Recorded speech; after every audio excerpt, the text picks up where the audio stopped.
অধিকার দিয়ে রেখেছে, অথচ নিজেদেরকে আমার ইমানদার বলেও পরিচয় দেয়। তাদের অবস্থাতে আল্লাহ পাক কোরআনে পাকের মধ্যে তুলে ধরেছেন, ইয়াজুমুনা আন্নাহুম আমানু, তারা দাবি করে যে তারা ইমানদার।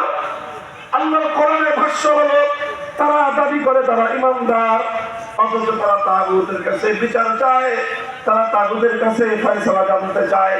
কোরআনে কারীমের এই আয়াত ব্যর্থহীনভাবে কথা প্রমাণ করতেছে যে যারা তাগুতের কাছে, অর্থাৎ আল্লাহ ছাড়া অন্য কোনো আইনের কাছে, অন্য কারো আইনের কাছে যারা বিচার চায়, ফয়সালা জানতে চায়, সিদ্ধান্ত জানতে চায়, তারা ইমানদার বলে দাবি করলেও আল্লাহর কোরআনের ভাষায় আমার আল্লাহর নিকট তারা কোশ্চিনকালেও ইমানদার হতে পারে না।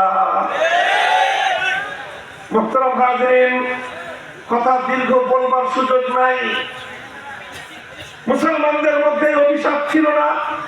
মুসলিম জাতি যারা আল্লাহর একত্ববাদে বিশ্বাসী, যারা তাওহীদে বিশ্বাসী, তারা কোনোদিন এটা কল্পনা করতে পারত না যে আল্লাহর আইনের বিরুদ্ধে কোনো মানুষ আইন করতে পারে। এই ধরনের কল্পনা মুসলমানদের মধ্যে ছিল না।